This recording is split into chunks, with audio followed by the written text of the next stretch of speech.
Today, we are going to talk about some existing things that have existed in Dataedo for a while, mostly back to, well, the tip will be on stuff that's been in since about 23.2. So the tip, we're going to talk about some features, functions that allow us to easily work with the data catalog, the portal, I should say, and also with desktop and how they interrelate to each other.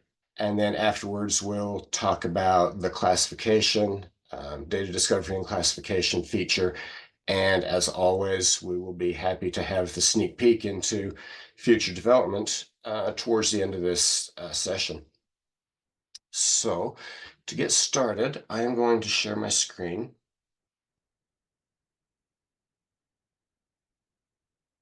There we go. You should be able to see my screen now. So the first thing I want to talk about here is customization of the portal interface. So starting with 23.2, you can customize this, make it custom for your organization.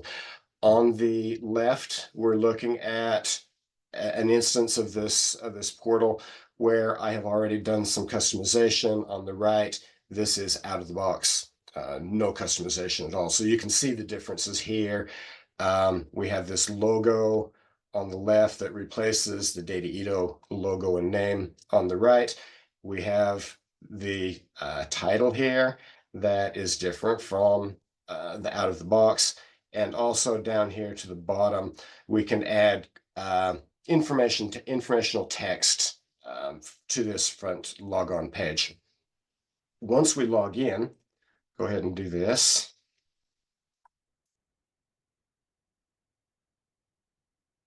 There we go. And I'll log in over here as well. There we go. So there is a difference here as well. This is on that home page.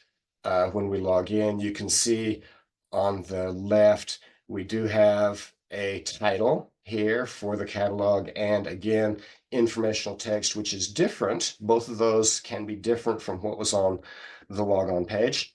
And also up in the upper left-hand corner, we can customize this to show you can show your own logo there rather than the Dataedo logo. So the place this happens is in the system settings here. We have customization tab, and you just enter what you want to put. So this is the home page section, what we're looking at after we log in, and we can have that information box title. We can have text here. Notice that this is rich text. So if we wanted to modify this in some way, we could do that with rich text there. Then the custom logo. This is the one that is after you log in. You can put a custom logo there. And by default, let me take this off. By default, that's the one that's available right there. If you wanted to have a different logo for the login page, then you enable that and you can grab that other logo there. You can either browse for these. I've got that right there, or you can, let's open it here on another screen. You can simply drag and drop that in there to get those in. I did notice when I was looking at this, you can also just drag on to what's already there. So I'm dragging here. Obviously, I already have a image there. I can drag there, and it will simply replace it. You don't have to delete and then drag the new one in. You can just drag it like that, and it will replace it. On the logon page, again, you have that logon text, and this is rich text again, so you can modify that as needed. The background image, of the logon page. You can see I have a custom image there. Again, you can browse and get that or drag and drop it in. And then also on the logon page, that name of your data catalog. And of course, when you finish, you save that and it'll tell you the result of that. Then nothing has changed here, but you can see that is what we're seeing here. We had that information text down here. We have the title, we have the background, we have the logo. And after we log in, of course,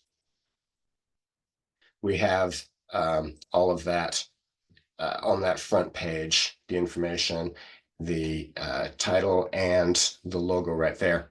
So this helps you to make this data catalog your own so people in your organization recognize it and don't feel like it's quite such a generic out-of-the-box application for them. Customize it for your use. The next thing I wanted to talk about here is let me open this right here. It's a really useful feature where you can jump back and forth between portal and desktop.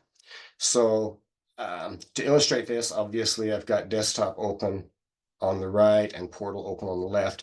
If I go in here and look at something, I can go from here right there. I have that open in desktop. If I click that, we're going to watch over on the right side, and it should open for me.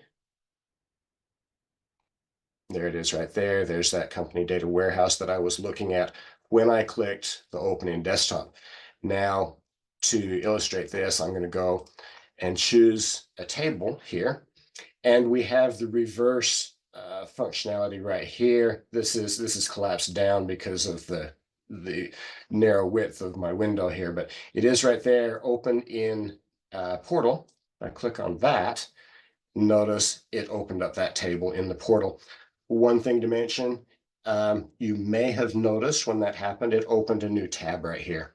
So I still have the tab I was on originally. It opens a new tab so that it allows you to, see what you're looking at, but still, if you're in context of something you're working on, you don't lose that. So that enables you to quickly jump back and forth between the two apps. Say you're doing something in the desktop and you want to see what it looks like in Portal, you can quickly jump over there and do that. Or if you're working in Portal and you come up to something, some feature that is not available in Portal and you want to do it in desktop, you can quickly jump over there. For example, data profiling or the classification module that needs to be run in the desktop app. So it just allows you to very quickly jump back and forth between the two apps. To enable this, you can do it in either location.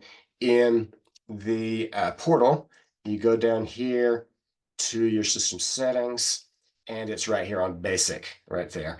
You simply input the URL of the location where your portal exists, and you save that, and it will tell you, of course, whether it's successful or not.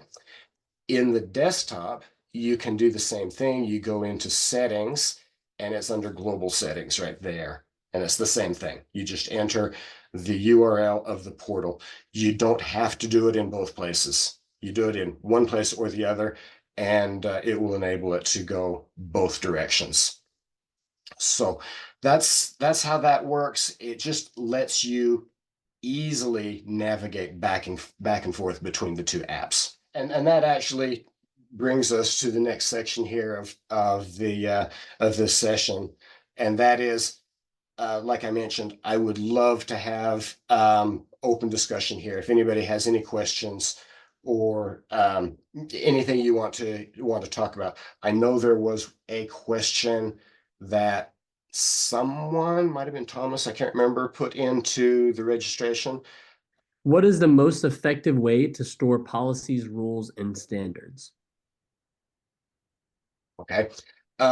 So very briefly, I am going to say that obviously when we're in a business glossary, we have the policies and rules choices there. So that's where you put them, having to do with regulation policies and rules like that. Um, that's where you put them. Piotr or anyone else, do you have anything you would like to add to that? Kind of more information about what the mindset was, or the design thought process was behind those glossary entry types. So yeah, these were the categories found in typical business glossary solutions. So that's why we added the I think the policy and rule. So this is just a type a label that differentiates different entries in the catalog. Yeah, and it's customizable, so you can create your own types. Right. Yeah, and I guess everyone knows you can create those custom entry types here under settings right there in the desktop. You can also do it in the portal. You can create those. Yeah, but right here it's a glossary entry type, and you can add whatever you need right here. Of course, this is rich text. You can apply custom fields to it, the same as you do with any other glossary entries. You can relate it to other terms if you need to. You can link it to data assets. All of that functionality exists for that. So hopefully that answers your question there, Thomas. Yep, thanks so much. Good, great. Alexander made a comment on the policies. So one comment I have for policies, terms, standards, it will be a nice feature if I can see how this relates to elements of different assets graphically. Right now, I think, and I may be wrong, you can see it graphically on the glossary, but not a data or business level. I believe that's true. Yeah, when you're in here, of course, you can see the relationships between the objects here, like this. So yes, you can see it on this end. This is between glossary entry types. You can do the same thing to get out and see where these things are linked to the assets. Not sure that's a graphic diagram. I think that's just a list here, if I'm not mistaken. So there are lists on both the glossary and on the data asset level. So it will show you linked data assets and linked business glossary terms on both, but it's not from a graphical level. Yeah. Yeah, and actually, this is something we discussed. So we could easily add here a list of tables and columns which are linked. It could be become quite messy, since there can be so many tables linked to a certain term.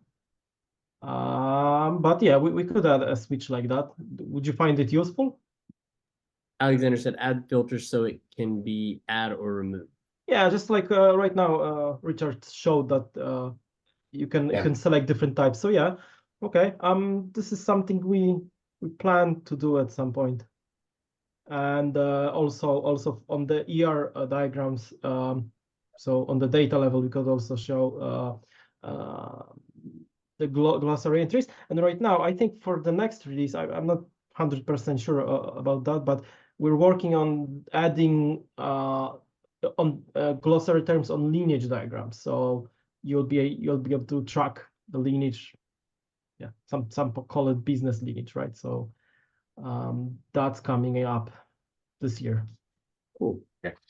Yeah, that would be cool, especially for like the people who are writing or creating reports, so they can see, where that glossary term maybe that they want to use in their report, where it is in the lineage diagram. Yeah, that would be very useful. All right. Other question? Or suggestions, guys. I know we usually be open here for questions, but it's always nice to have suggestions. And Alexander, thanks for chiming in there. So Yeah, Richard, I guess we can continue on. Yep, I'm going to go ahead. So the next part of this is I actually want to talk about the data discovery and classification module or feature, which is here in desktop. I'm going to come back to this and show how the module is used in the let me go back to the front end here. In Portal, the place we access this is down here under the three dots. We have classification right there. So this is the end result of classification, where we can see what the results were.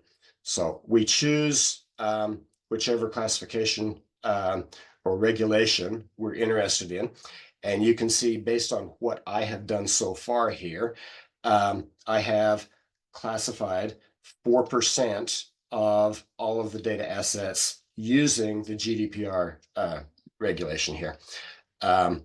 So not much. I'm not finished here. As you can see on the right side, basically I have run classification for this database, but not the others. You can see these others. I have not done that. Nothing is classified. So this gives you kind of that progress of what you have done so far. And just break it down one step farther so you can see by object type what has been classified and what has not. So this is interesting, but doesn't give you a lot of insight. Down here at the very bottom, we can see for GDPR, what percentage do we have in the different domains there. Again, it's interesting, but it doesn't give you a lot of insight. The insight happens when you come over here. You can say, for example, if I am looking at personal data, according to GDPR, this tells us exactly where that personal data exists in this database. Like I say, I've only scanned one database so far, but we know which tables are involved and which columns in those tables. So it shows us exactly where we have personal data in this catalog.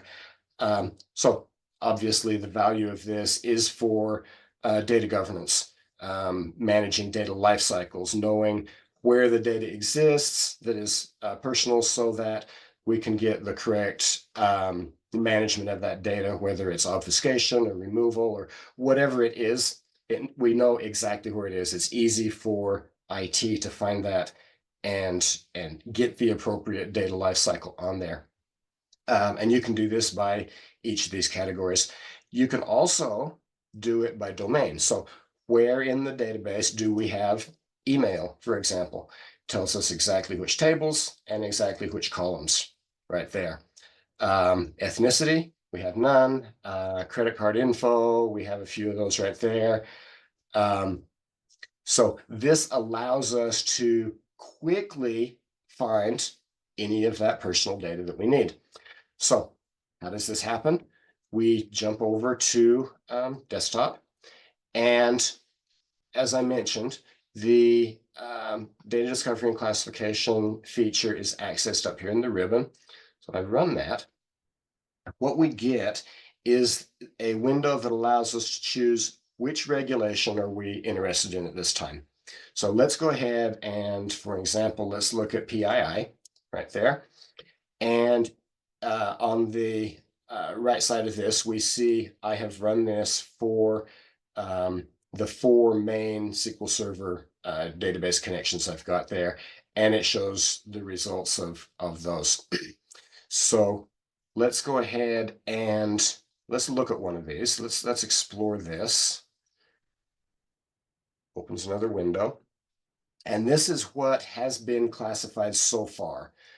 You'll notice this is not an editable window. This is information that's read-only, but it shows us basically in one screen all of that stuff that has happened. Notice I've got different databases right there. And again, within each, it tells us which tables over here and which columns contain that personal information. Let's close that. Let's go ahead and look at another one, GDPR right there. You can see I have only run that for the company database so far, and it found 132 fields that it believed are containing personal information. Let's go ahead and look at a different database here. So the data warehouse right there, we run it, and there it is right there. It comes up with all of these suggestions of where the scanner believes personal information exists. So, for example, right here, address line 1, it is suggesting that that is personal data according to the domain of address, and all of these suggestions. What we do at this point is we go through and we scan these and just verify. So, for example, right here, this one, country, region, code, that is not personal information. We don't want to save it. We deselect that. We keep going down. Alternate key, obviously, that is not a national ID. It's a key. And we just keep going through this whole list, and we decide which ones are personal information and which ones are not. And when we finish, we save that. I'm not going to save, but we save that, and it adds all of that into the appropriate custom fields, actually, where that information is saved. And we've all seen that before, I'm sure. If you go into tables here, actually, something like address right there. When we look at the columns, you can see way over here, there is that classification. So it is sensitive PII.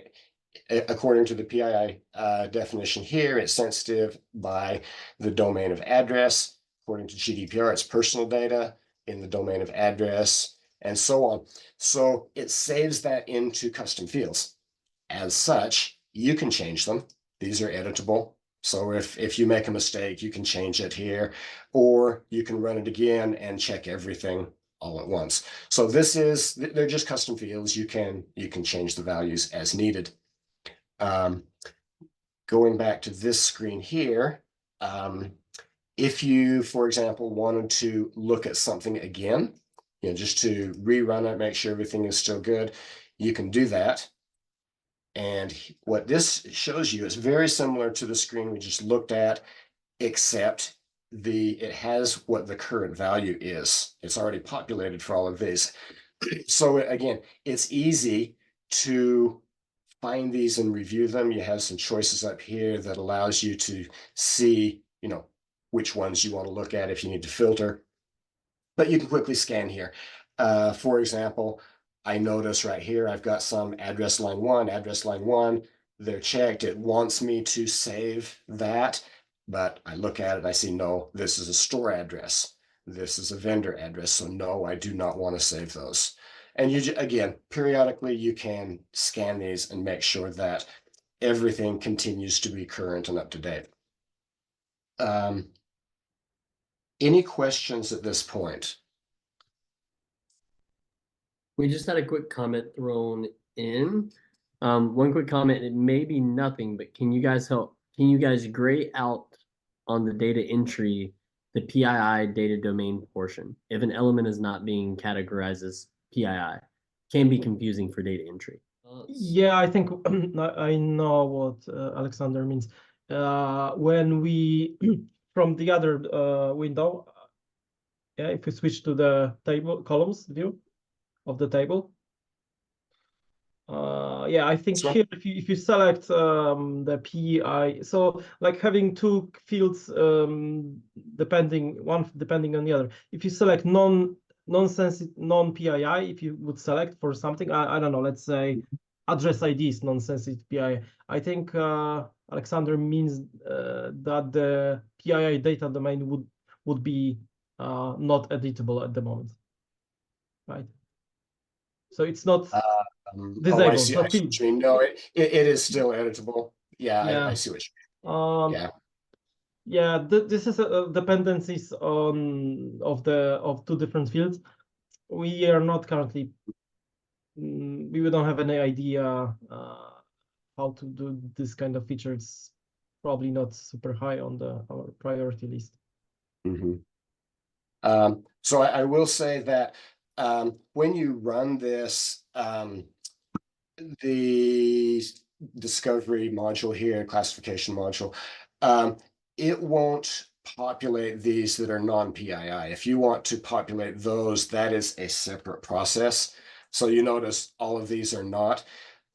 It will only populate those that are matches. So that also is a different thing. Notice over here, let's see, go back to the front of this. No, I want to go to GDPR, I think. No. PII. Yeah, this one. Notice the very first row right here, it's telling me that 354 out of 403 tables or columns have been classified. This does include those that I manually set to non-PII.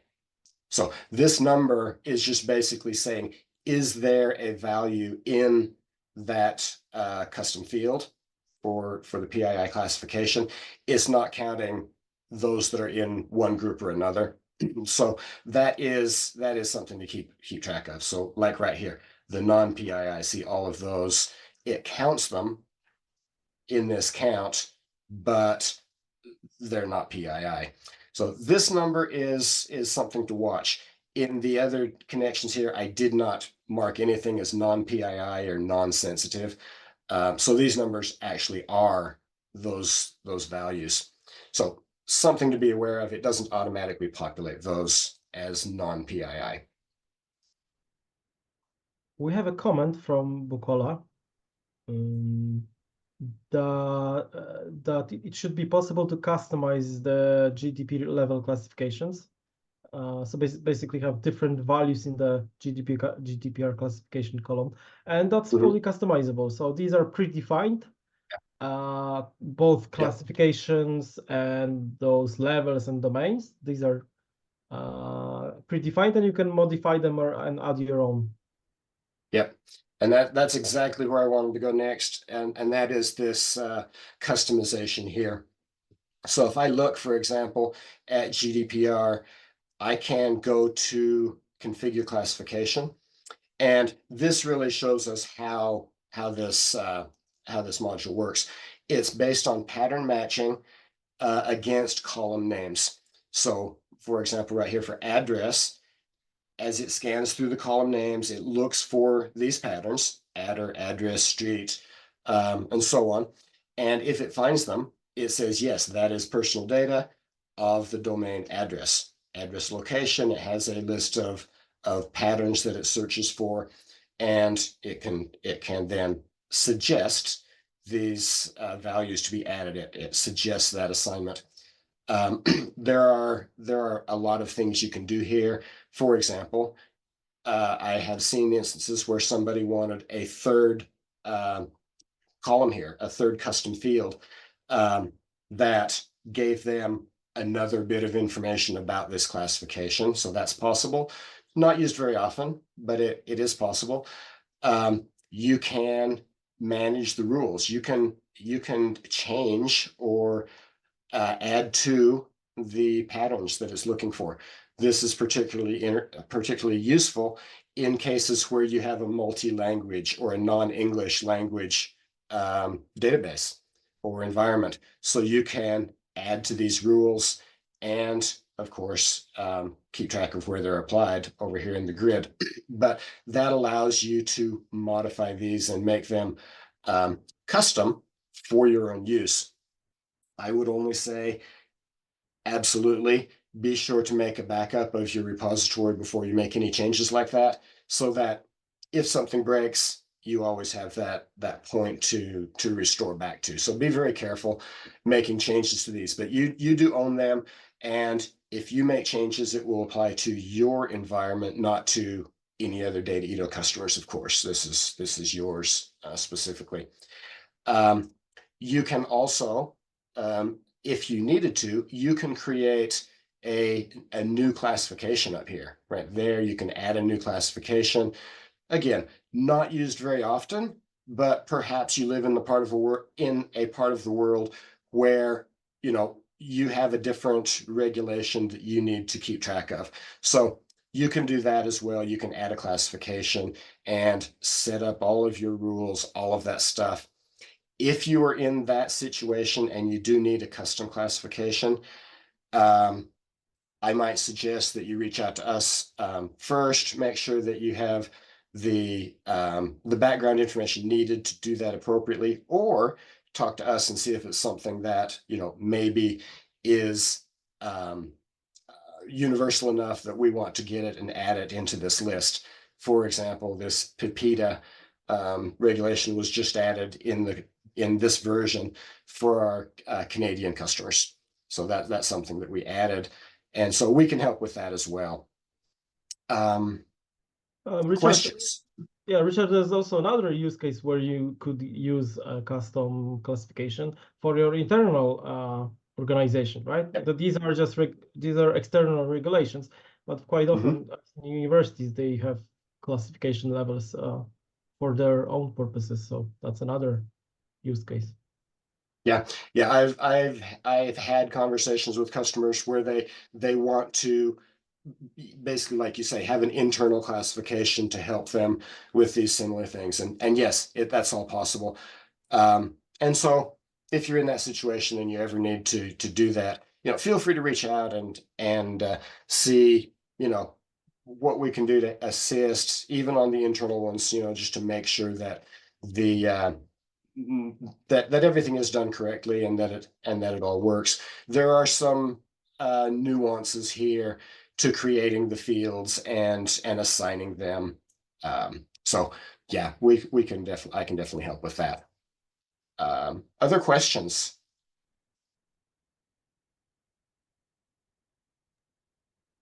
None No? in the chat. Okay, good. So I don't know if that's a good thing or a bad thing. As always, no questions could mean everybody's lost, or it could mean that everybody already knows everything and this was just a review. So hopefully everybody's comfortable with this. That's really all I wanted to say about classification. And I'd be happy to hand off to Piotr right now for our sneak peek. All right, thank you. Okay, so Richard showed you how the feature looks right now, looks and works right now. And I'd like to show you how how it's gonna look when we extend our scanning capabilities completely. We're rebuilding, redesigning that part. So we are changing the approach to scanning processing, not just for classification, but in general. So let's have a look at the high level first. We would like to combine more and more processes into one scanning process, which would be configurable so it doesn't take too much time every time you connect to your data sources. But we'd like to iterate columns from the database. So that scanning, profiling, doing the classification and other elements are not like a separate set of features that you have to run separately. We'd like to incorporate it into one process. So what we'll do, we'll iterate columns, and if the table and column is not empty, then we'll fetch a sample of, say, 100 or 1,000 values from the column, and then we'll put it into our new classification model. So what Richard showed you is our current classification is based on the column names. So if the column is called address or date of birth, we can tell.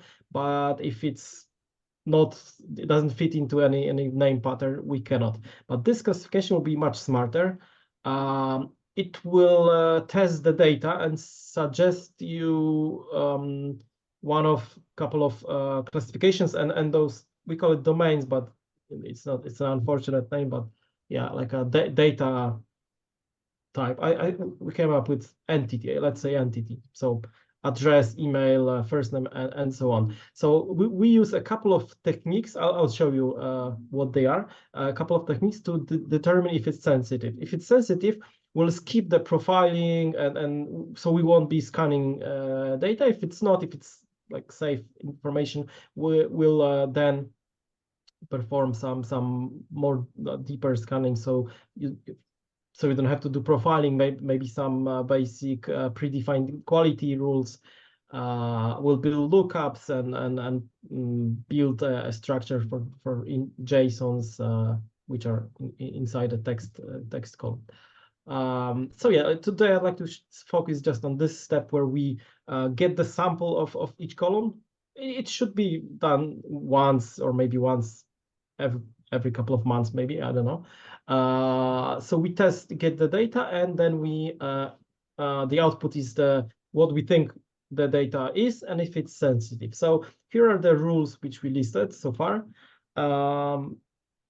Credit card, city, country, email, names, addresses, and so on. And we have a couple of techniques which we run to see if it's this data type, if the data we extract is this. And this is pretty much in line with what other software are doing. So first one is regex, right? We just test. So email is quite simple, right? If it has a at and a dot and it's a text, then it's probably email, right? And those rules are not like all correct or all not correct. We give you a probability of how many rows fall into that, right? Then then you can choose if it's actually correct or not, and the more than one entity could be found in the data. So regex is one. We can also use checksum. Some of the numbers like IBAN, I think it's a number of some identifier of a bank. Some other numbers also have a checksum, so we have to calculate something, and if some number is some kind of arithmetic on the other numbers, then it's correct. Another one is dictionary. So dictionary with names. I should give you an example here. Look, we have quite an extensive database of names, and we test how many of the rows which we extracted fall into this dictionary. So if it's just two, it's unlikely it's a name, right? But if it's if it's a lot of them, 80%, 90%, it's quite likely it's a name, right? So it's about the probability. Those dictionaries will be editable. So if you're Ahmed here is from Middle East, and so you'll be able to upload your more region specific names. So so the system works, right? This is Latin letters anyway. So yeah, the dictionaries. Here's a dictionary of cities, right? Also, quite a lot of cities, 40,000, right? Yeah. So the matter of probability, and you will be able to add to your dictionaries. Another one is a suffix dictionary. So if company name has in the suffix, so at the end, one of these, all right, these are the typical, all over the world, you can see there's quite a lot of those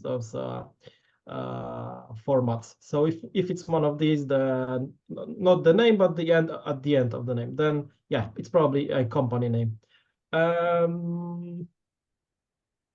And yeah, that's it. These are the like 4 different types of scanning we do to identify entities, and we'll be extending that list, and it will be editable, configurable. You'll be able to add your own dictionaries, checksums, and so on. And yeah, the existing solution will be working with this. So we'll be doing a couple of 2 at least methods to give you a suggestion for the classification and the entity that is stored in the data. So for instance, if just the name if just the name of the column is fits but the data doesn't, probability is low, right? If both fit probability is very high. All right, so this is something we're working on. I'd like this to be available close to the end of the year. That's the ambitious plan.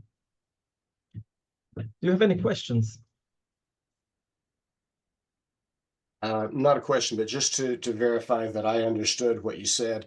So the new system, ETA 24.4 towards the end of the year, it would scan as it does now, looking for the pattern matching, and it would also do this AI-based scanning that we're discussing here. It would do them both, and then, as you say, if it gives a good result on both of them, it would be a high likelihood that it's sensitive information.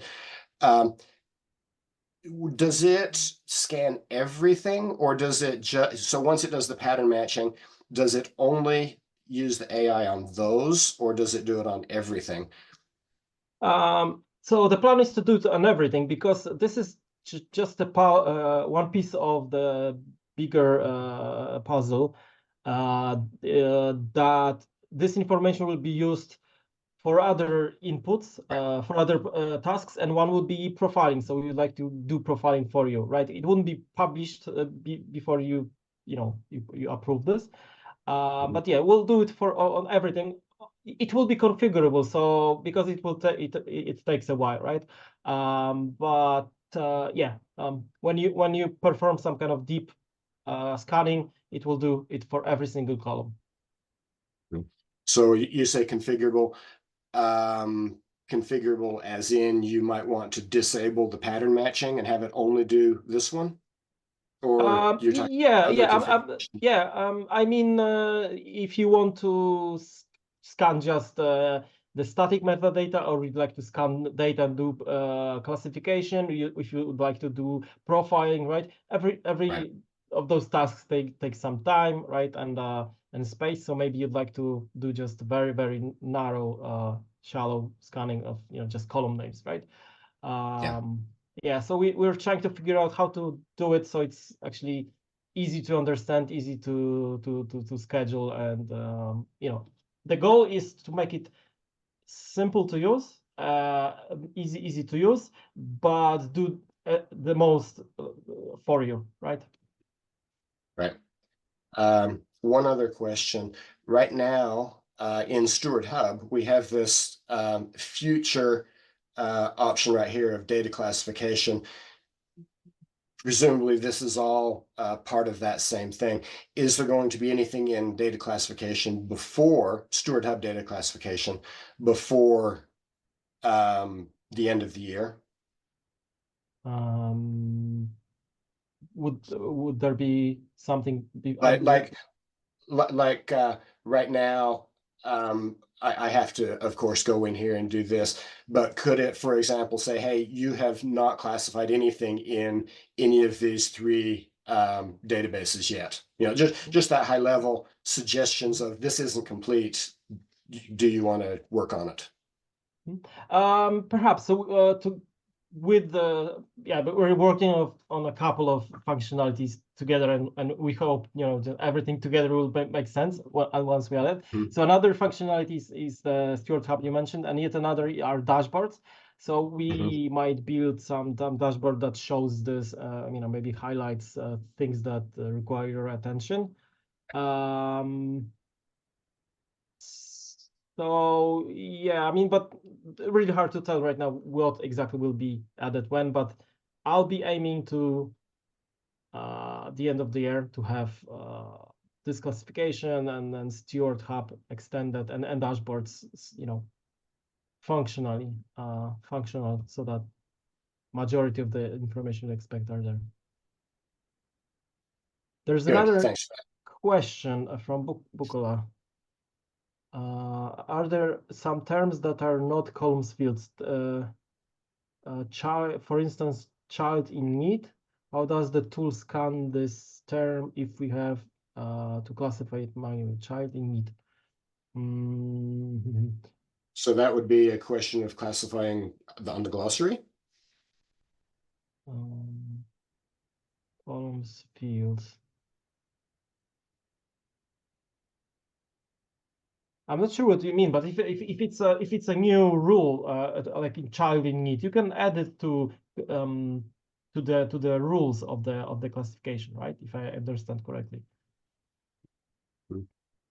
Yeah, so something that I've done or seen done is in the glossary as well. You can put in a custom field there that's, you know, PII or sensitivity level or you know, something like that. Because a lot of customers like to say, you know, customer or customer name. This is a classified field or something. So it's not referring to the data in a table. It's just saying this concept is PII. So that they can do that with a custom field there as well. Alexander is asking, are we planning to add new rules to allow customers to add their own rules with custom dictionaries? If you're referring to what I just shown, yes. Yeah, so basically you can add new rules, provide a regex or a dictionary, right? I don't know how we'll do it, probably some kind of file upload or copy paste. Yeah, something like that. Good information. Thank you. Any other questions or comments? Not only about this, about anything, if anybody has comments.